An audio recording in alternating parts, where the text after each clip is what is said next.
The Texarkana moonlight murders remain one of the most chilling unsolved mysteries in American history.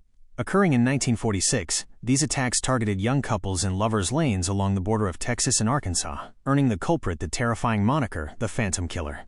The Reign of Terror, spring 1946. The attacks followed a hauntingly similar pattern. They occurred on weekends, late at night, and targeted couples parked in secluded areas. 1. The first attack, Jimmy Hollis and Mary Jean LaRae. On February 22, 1946, the Phantom struck for the first time.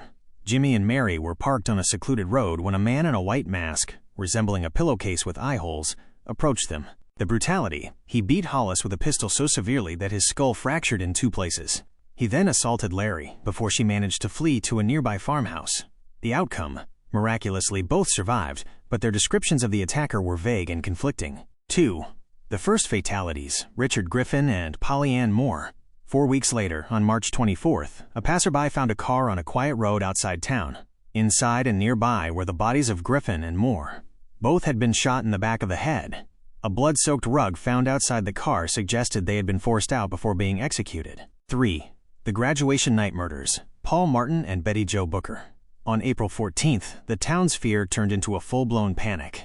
Paul Martin and 15-year-old Betty Jo Booker, a talented saxophonist, were found dead after a high school dance. Martin's body was found by the road. Booker's was found 2 miles away in a wooded area. Both had been shot with a .32 caliber Colt revolver, the same signature weapon used in the previous murders. 4. The final strike, Virgil and Katie Starks. On May 3rd, the Phantom changed his tactics. Instead of a lover's lane, he targeted a farmhouse. He shot Virgil Starks through a window while he was reading the newspaper. When his wife Katie ran to the phone, she was shot twice in the face. The escape: despite her horrific wounds, Katie ran across the street to a neighbor's house. She survived. Virgil did not. A town under siege. The atmosphere in Texarkana became hysterical. Residents turned their homes into fortresses, buying out every lock, gun, and box of ammunition in the city. Curfews. Businesses closed early, and a city-wide curfew was enacted. The investigation: the Texas Rangers, led by the legendary Manuel Lone Wolf Gonzalez, descended on the town.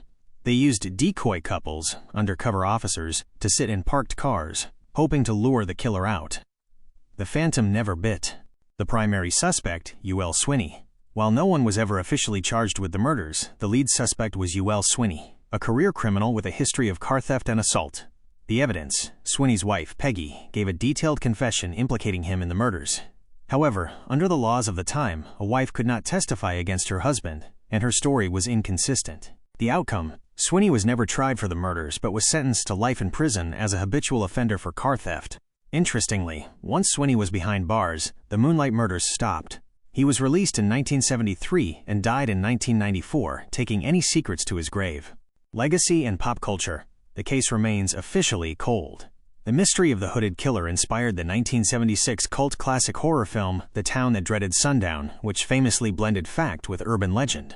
To this day, the story serves as a grim reminder of a time when a small town's innocence was shattered by a shadow in the moonlight.